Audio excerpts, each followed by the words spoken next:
നമസ്കാരം. നാളെ ഡൽഹി ജനത വോട്ട് രേഖപ്പെടുത്താൻ പോളിംഗ് ബൂത്തുകളിൽ പോവുകയാണ്. ഡൽഹിയിൽ ഇപ്രാവശ്യം ആം ആദ്മിയും അതോടൊപ്പം തന്നെ BJPയും തമ്മിൽ ശക്തമായ ഒരു മത്സരമാണ് നടക്കുന്നത്. അതായത് ഇഞ്ചോടിഞ്ച് പോരാട്ടം എന്ന് വേണമെങ്കിൽ പറയാം. എങ്കിൽ ആം ആദ്മിക്ക് വിജയ സാധ്യത വളരെ കുറവാണ് എന്നതാണ് യാഥാർത്ഥ്യം. അങ്ങനെയാണ് രാഷ്ട്രീയ വിദഗ്ധരുടെ കണക്ക് കൂട്ടലുകളിൽ വ്യക്തമാക്കുന്നത്. മാറിയ രാഷ്ട്രീയ സാഹചര്യങ്ങളിൽ കാരണം ആം ആദ്മിയുടെ മേൽക്കൈ ഇടിഞ്ഞു എന്നത് തന്നെയാണ് ഒരു യാഥാർത്ഥ്യം. എന്നാൽ കോൺഗ്രസ് വലിയ രീതിയിൽ ഈ തെരഞ്ഞെടുപ്പിനെ ഒരു പ്രാധാന്യം നൽകുന്നില്ല എന്നതാണ് മറ്റൊരു യാഥാർത്ഥ്യം.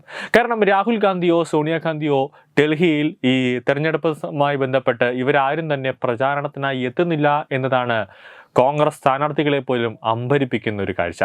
5 വർഷം ഭരണത്തിൽ ആം ആദ്മി ഒരു വികസനം പോലും നടത്തിയിട്ടില്ല എന്നതും പ്രകടന പത്രികയിൽ പറഞ്ഞതൊന്നും തന്നെ നടപ്പാക്കിയിട്ടില്ല എന്നും ജനങ്ങൾ തന്നെ തുറന്നു പറയുകയാണ്. നിശബ്ദ പ്രചാരണമാണ് ഇപ്പോൾ നടക്കുന്നത്. കൂടാതെ ഡൽഹി നിയമസഭാ തെരഞ്ഞെടുപ്പിൽ ആര് ജയിക്കുമെന്ന് ഒരിക്കലും മുൻകൂട്ടി പ്രവചിക്കാൻ സാധിക്കില്ല എന്നതാണ് വാസ്തവം. എന്നാൽ ആം ആദ്മി കഴിഞ്ഞ 2 തവണയും ഇവിടെ വ്യക്തമായ ഭൂരിപക്ഷത്തിന് വിജയിച്ചിരുന്നുവെങ്കിൽ ഇക്കുറി അവർക്ക് ഏകപക്ഷീയ മുൻതൂക്കം അവകാശപ്പെടാൻ കഴിയില്ല. കാരണം അരവിന്ദ് കെജ്രിവാൾ അടക്കം ഒരുപാട് വർഷം ജയിലിൽ കിടന്നു. കൂടാതെ ആം ആദ്മിയുടെ സകല നേതാക്കളും ഇപ്പോൾ BJPയിലാണുള്ളത്. 2 ദിവസത്തിനു മുമ്പേ 7 MLAമാരാണ് രാജിവെച്ച് BJPയിലേക്ക് കയറിയതടക്കം ആം ആദ്മി തകർന്ന് തരിപ്പണമായിക്കൊണ്ടിരിക്കുന്നു. ആം ആദ്മി സകല നേതാക്കളും പ്രതിഷേധം അറിയിച്ചുകൊണ്ട് തന്നെ BJPയിലേക്ക് എത്തിക്കൊണ്ടിരിക്കുകയാണ്. കൂടാതെ ഡൽഹിയെ പിടിച്ചു കുലുക്കിയ വൻ കുംഭകോണ മധ്യ അഴിമതി കേസുകളും ആപ്പിന്റെ പ്രതിച്ഛായ തകർത്തു എന്ന് വേണം പറയാൻ. ആം ആദ്മിയുടെ ചൂൽ ചിഹ്നത്തിൽ തന്നെയാണ് അവരുടെ അന്ന് തുടക്കം മുതലേ അവരുടെ ഒരു ചിഹ്നം ചൂല് തന്നെയായിരുന്നു. ആ ചിഹ്നത്തിൽ തന്നെയാണ് ഇത്തവണയും ജനവിധി തേടുന്നത്. മറുവശത്ത് BJP താമരയും കോൺഗ്രസ് കൈപ്പത്തിയിലും തന്നെ വോട്ട് മത്സരിക്കുന്നുണ്ട്. തെരഞ്ഞെടുപ്പിന് മുന്നോടിയായി 8 MLAമാർ പാർട്ടി വിട്ട് BJPയിലേക്ക് ചേക്കേറിയത് ആം ആദ്മി പാർട്ടിക്ക് തിരിച്ചടിയാണ്. എന്നാൽ ഡൽഹിയിൽ ഇക്കുറി വോട്ടെടുപ്പിന് സ്വാധീനിക്കാൻ സാധ്യതയുള്ള 4 പ്രധാന ഘടകങ്ങൾ ഏതൊക്കെയാണെന്ന് നോക്കാം. കൂടാതെ ബഡ്ജറ്റ് പ്രഖ്യാപന സമയത്ത് തന്നെ വലിയൊരു നേട്ടം BJPക്ക് ഡൽഹിയിൽ ഉണ്ടാക്കാൻ സാധിച്ചു എന്നതും വലിയൊരു നേട്ടം തന്നെയാണ്. ആ നേട്ടം എന്തായാലും ഡൽഹി തെരഞ്ഞെടുപ്പിൽ BJPക്ക് അനുകൂലമായ വോട്ടുകളായി മാറുമെന്നതിൽ യാതൊരു സംശയവുമില്ല. അതിൽ ഏറ്റവും പ്രധാനപ്പെട്ട ഘടകങ്ങൾ ഇതാണ്. മധ്യവർഗമാണ് ഒന്നാമത്തത്. ഡൽഹിയിൽ 67% കുടുംബാംഗങ്ങളും മധ്യവർഗത്തിൽപ്പെട്ട ആളുകളാണ്. അതിനാൽ ഈ വിഭാഗത്തെ അവഗണിച്ചുകൊണ്ട് തെരഞ്ഞെടുപ്പ് സാധ്യമല്ല. എന്നാൽ ഇത്തവണ ബഡ്ജറ്റിന്റെ നികുതി ഇളവ് അടക്കം നല്ല പ്രഖ്യാപനങ്ങൾ അവർക്കായി BJP നടത്തിയിട്ടുണ്ട്. മാത്രമല്ല ആം ആദ്മി നേതാക്കൾക്ക് എതിരായി നിരന്തരം ഉയരുന്ന അഴിമതി ആരോപണങ്ങളും മധ്യവർഗത്തെ സ്വാധീനിക്കും. രണ്ടാമത്തേത് മുസ്ലിമുകളും അതോടൊപ്പം തന്നെ ദളിതരും. ഡൽഹിയിൽ ജനസംഖ്യയുടെ 12.68% മുസ്ലിം ആണെങ്കിൽ ദളിതർ 16.92 അവരുടെ വോട്ടുകളും തെരഞ്ഞെടുപ്പിൽ അതീവ നിർണായകമാണ്. കഴിഞ്ഞ കുറേ വർഷങ്ങളായി ആം ആദ്മിക്ക് അനുകൂലമായ ദളിത് വോട്ടുകൾ ഏറിയ പങ്കും പെട്ടിയിൽ വീണുവെങ്കിൽ ഇപ്രാവശ്യം അത് മാറി വീഴാൻ സാധ്യത കൂടുതലാണ്. എന്നാൽ ഇത്തവണ അത് വിഭജിച്ച് BJP ആവുന്നതൊക്കെ BJPയുടെ പെട്ടിയിൽ വീഴാനായിട്ട് ശ്രമങ്ങൾ നടത്തുന്നുണ്ട്.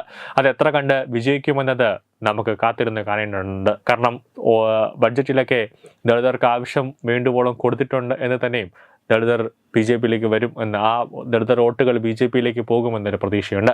കൂടാതെ കോൺഗ്രസ് വോട്ടുകൾ ആം ആദ്മിക്ക് ഇപ്പോൾ വലിയ രീതിയിൽ നിൽക്കുന്നില്ല. കാരണം കോൺഗ്രസും ആം ആദ്മി ഇപ്പോൾ ഇടഞ്ഞു നിൽക്കുന്നൊരു കാഴ്ചയാണ്.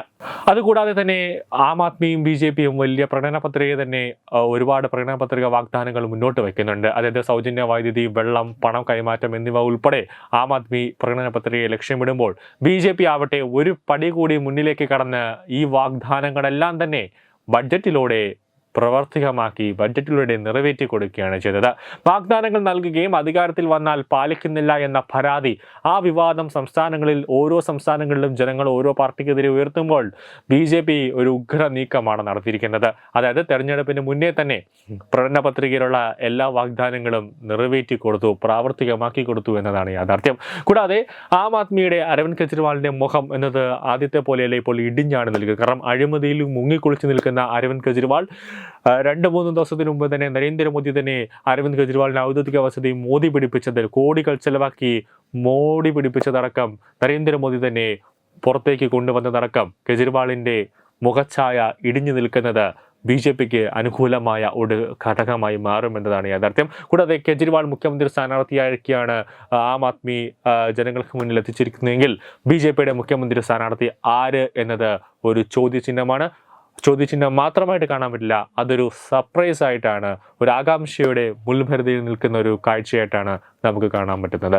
News desk Tatwamayi news.